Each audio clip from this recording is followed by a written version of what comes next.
I'm Victoria from Biblio Lifestyle, and you're listening to the Reader's Couch podcast, the show that will help you bridge the gap between living a full and busy life to one where you're reading, learning new things, and having fun.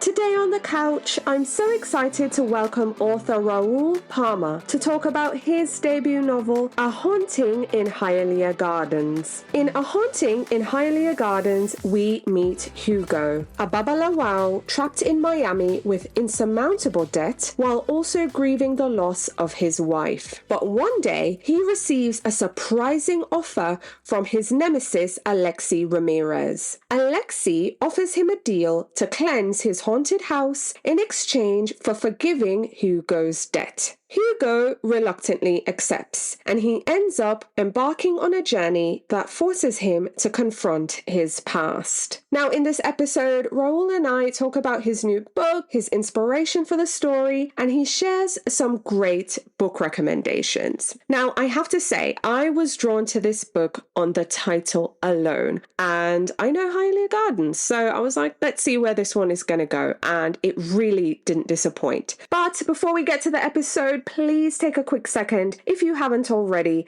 to leave the podcast a 5-star rating and review. Believe me, it really helps the show. It's a great way to show your support, and it's free.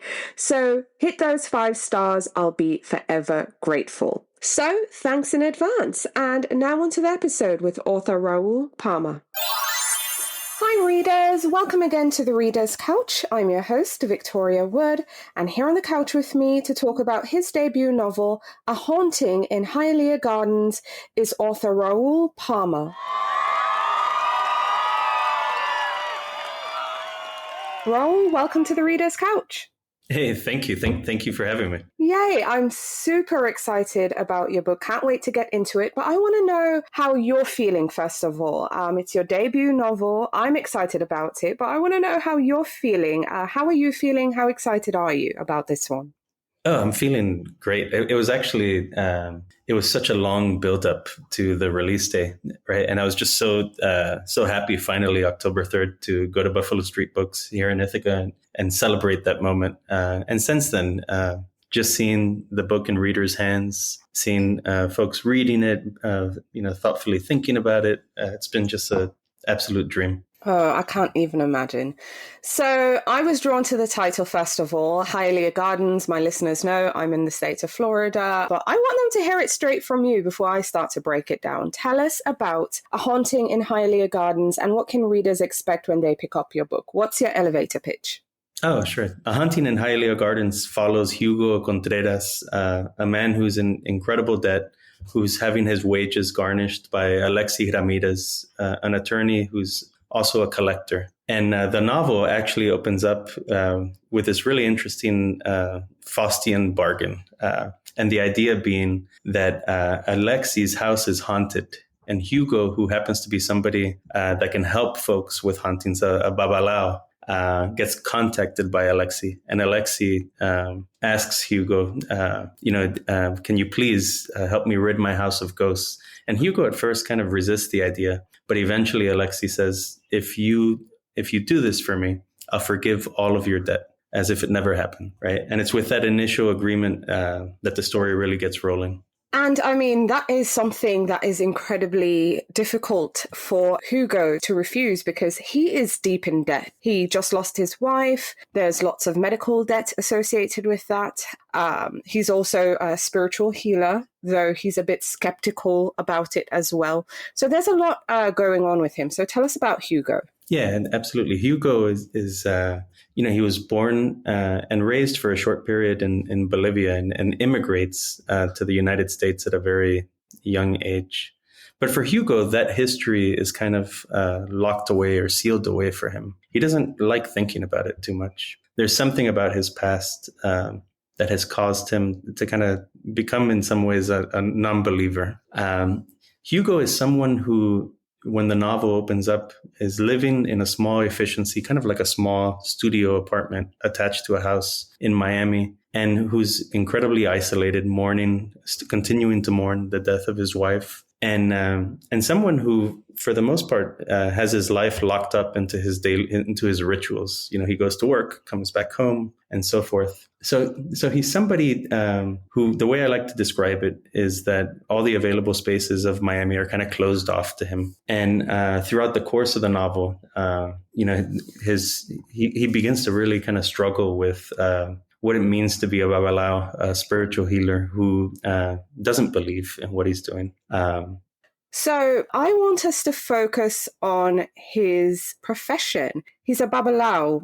For listeners who are not familiar, tell us what that is. And also, if there are other terms that you're familiar with are used to, refer to someone who removes spirits and is a healer. Oh, sure. So a Babalawo is, I guess in Miami, often you might hear the word santero, right? And it's someone who practices Santeria, which is a religion that kind of really came to fruition in the Caribbean and in Cuba, but is largely influenced by the Yoruba religions that came over through the slave trade. And during a time in Cuba where those who owned slaves did not allow religious practices to occur, Santeria became a way of negotiating Yoruba traditions with the kind of very dominant Christian Catholic religions in Cuba. So it was a way of kind of flying under the radar in a sense. So Hugo is a santero, a Babalawo, and he's someone who helps kind of create a bridge between the orishas, or the spirit world, and the everyday world. And he works at a botanica, which is a store that sells various religious relics and services. And he works with his supervisor is a woman by the name of Lourdes, who is really the true priestess there at that botanica. And the way I like to describe it is that, Hugo's the one who handles the money, makes the transactions, gets down and dirty in the trade and in the business of it. And Lourdes really doesn't want to get involved in any of that, and kind of keeps a distance from the daily transactional nature of anything affiliated with the botanica. Right. So I want you to also share with listeners, your inspiration for this book, and also just having a character at the center who is a Babalawo, who goes around homes in Miami and, they're banishing spirits, they're cleansing these homes. And again, Hugo, our main character, he's not so sure he still believes in all of this. So tell me about your inspiration for this story, but also its prevalence in the Miami area, and how that maybe played into the novel. Yeah, the inspiration, the story actually, it began as a short story. I was living in Nebraska. I was doing my PhD work over there. And I remember, I was struggling under debt, working under a small stipend. And it was a particularly cold winter, and I'd gotten home from school. And rather than doing some of the work that I needed to do, I felt that I really just needed to write about what I was experiencing. And Hugo emerged from that. It was a moment when I was living in Nebraska, feeling a bit isolated and just kind of wondering, how did I get here? And remembering Miami, remembering the warmth of South Florida. So it began there. And part of the reason I wanted to write it was just to get my frustrations around debt and these kinds of pressures out on the page, and to explore that a little bit. But over time, I actually shelved the project and returned to it after some time, because I felt that in my initial go-to with a novel, I was maybe being a bit too negative, or maybe really applying too much pressure on Hugo. And I wanted to reassess that and reevaluate it. So the second time I returned to it, I actually returned to it with the intention of turning it into a novel. And when I did that, I had a few other projects in mind. I knew I wanted to explore that and to explore what that means for Hugo. But I also wanted to explore what it means on a broader scale. In what ways, as an example, are the systems that we kind of take for granted in the United States indebted to certain violent histories, right? In what ways might a novel be able to excavate that? So that was on my mind. And then in addition to that, as somebody who grew up in South Florida, somebody educated in Miami-Dade public schools and who grew up in a Cuban exile community, right? I feel too that Miami is a place that has become incredibly complex.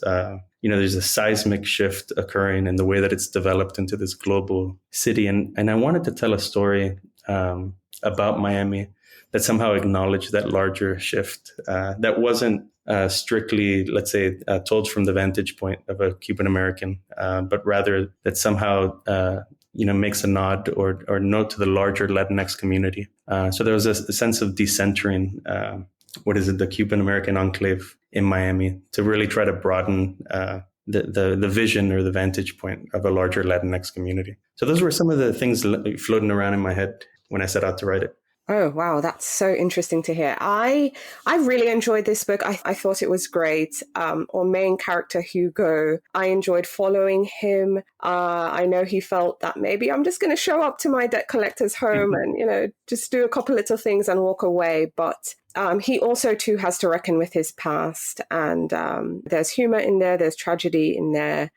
Just the inequities we experience as human beings. But I was really invested in his personal story. And his is one of love and loss. So I thought it was great. So I'm so happy to have it. Yeah, thank you. Okay, so I want to get into your writing life. You said you had started writing this book. First it started as a story, then you came back and revisited it. How did Hugo change from your first draft? Was it that, it was a bit more angry and brash, and this final result was a bit more hopeful?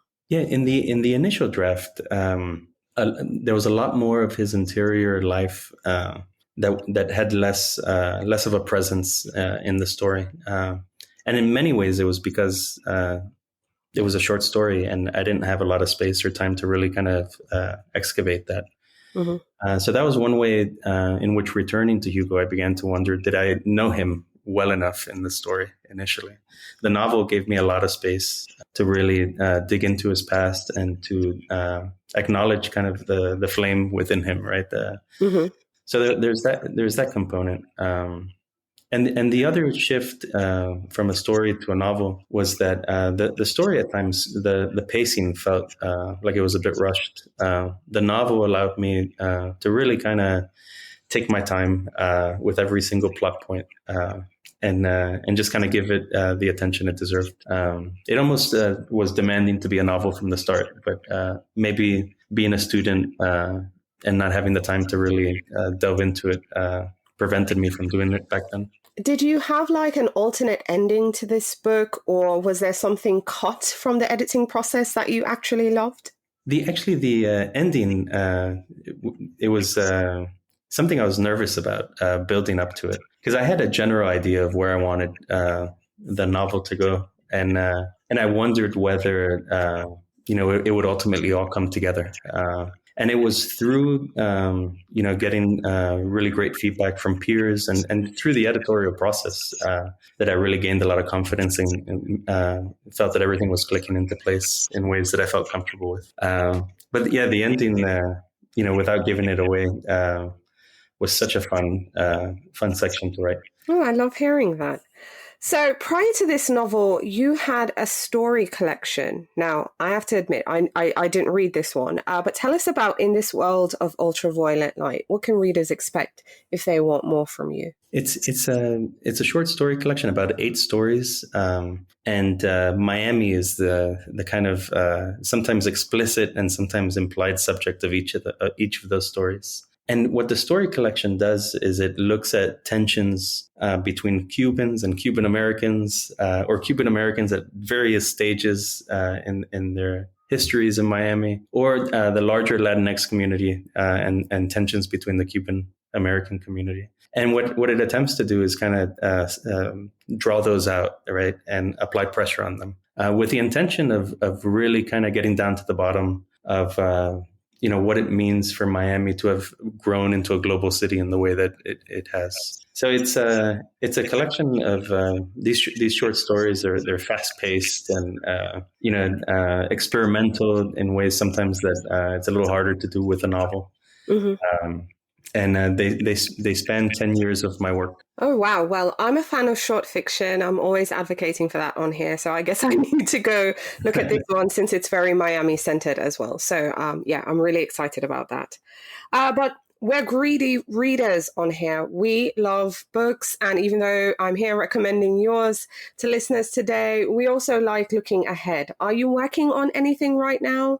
Whether it's a novel, a story collection, anything in the works? Yeah, actually, and I am working on a new novel, and really excited about it. Again, it's the focus is Miami, but a bit more into the future. I'm thinking I'm in conversation with Frankenstein, Annihilation, and kind of really thinking about I like a dystopic setting with a larger question of what does it take for a city to kind of rise up again in the imagination?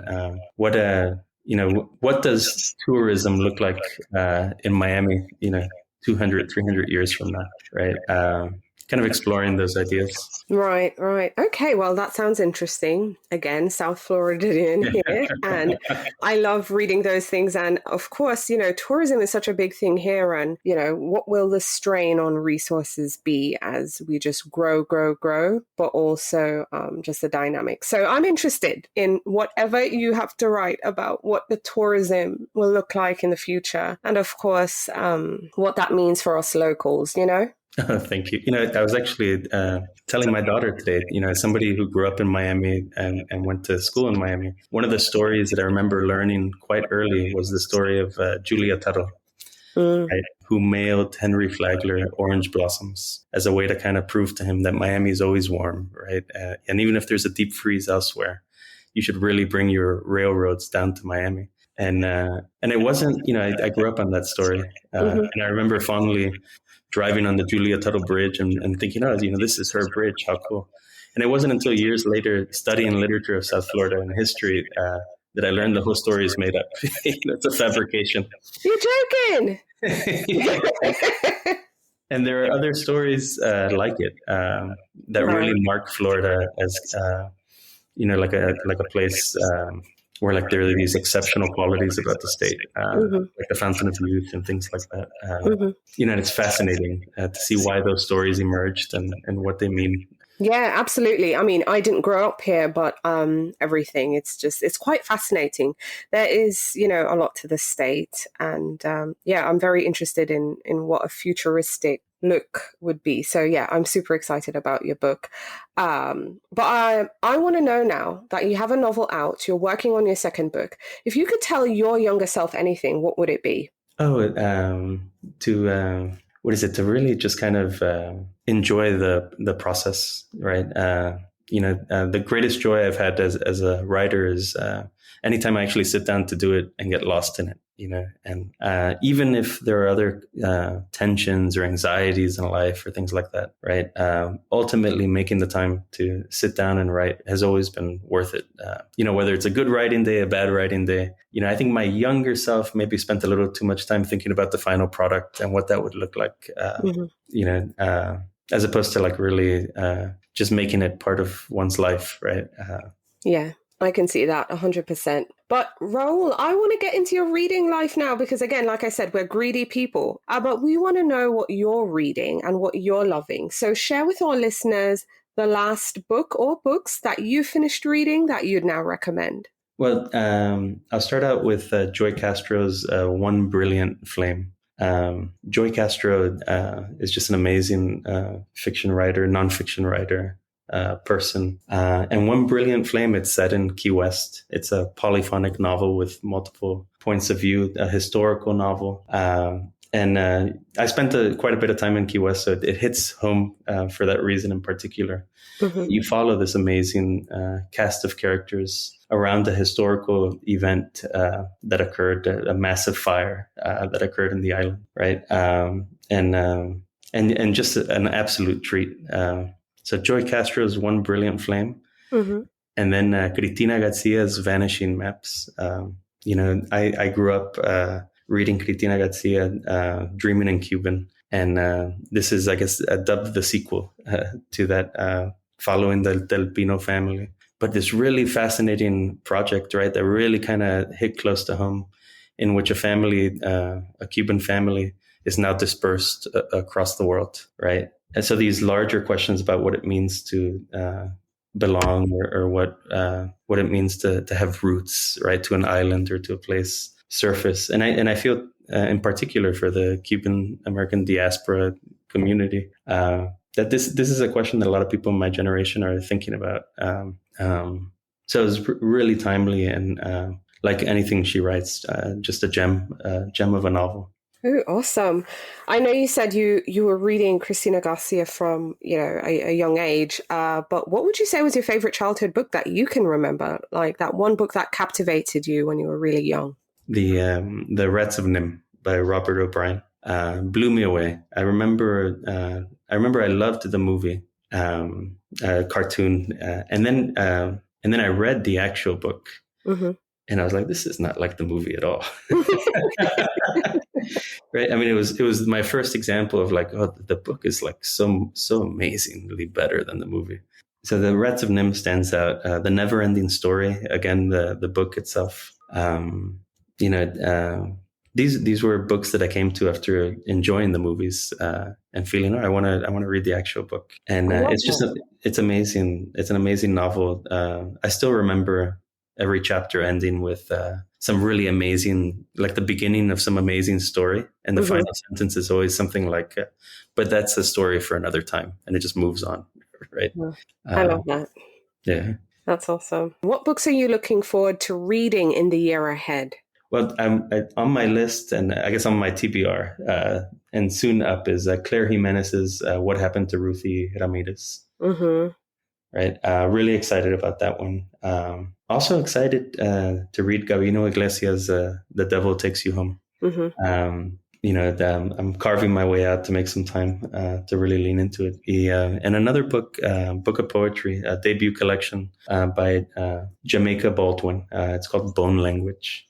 Jamaica's an amazing poet, and really looking forward to this collection, to see all these works together, and to go through the experience of moving through them. Absolutely. And I just want to say, I absolutely loved What Happened to Ruthie Ramirez. Such a great book. I also had a chat with her. So it's somewhere on the podcast feed. I'll link it in the show notes because I can't remember it right now. Awesome. Yeah, but she just amazing work. But also on the show, we love indie bookstores. So share with our listeners your favorite local or maybe an indie on your travels, but just share some indie bookstore love. In Miami, it was always Books and Books and Coral Gables. Mm-hmm. I remember just early on when I was just dreaming of having a novel out, going to get a sandwich there, or a coffee, and just walking the bookshelf or the bookstore and just imagining what that would be like. And in fact, I'm going to have an event there December 27th, which is just a dream come true. And then here in Ithaca, New York, we actually have two really amazing bookstores. Buffalo Street Books, independent bookstore, where I had my launch party. Amazing space, cooperative owned bookstore. And then Odyssey Bookstore nearby, which is a little smaller and a little more intimate. But they're both just fantastic spaces. Amazing. So getting back to your book, A Haunting in Hialeah Gardens, and just kind of wrapping things up and tying it together. I know you've done your job, you've written a book, you've given it to us, but how do you want readers to feel after reading A Haunting in Hialeah Gardens? What are you hoping they might think or feel after they've turned the last page? That's a fantastic question. What I really hope, especially since the novel really contends with debt and what we owe to one another, but of course what we also owe to the kind of systems that dominate our life, these financial systems, right? I hope there's a bit of optimism. I hope that there's a sense that there are kind of adjacent or available spaces that one can move in freely, even when the kind of systems that dominate our life can seem claustrophobic at times. I think a lot of kind of like in the Marvel movies, right, where there's always like this moment, or like in Transformers, there's always this moment where the world needs to be saved somehow, right? Mm-hmm. We need to save the world. And what I hope readers think when they close the book, or at least ponder for a bit, is what exactly is it that we're saving? right? What needs to be saved, right? What might we just discard? Just a few thoughts, hopefully without giving much away. I love it. Raul, thank you so much for coming on the show and speaking with me. It's been an absolute pleasure. My pleasure. Thank you so much for having me.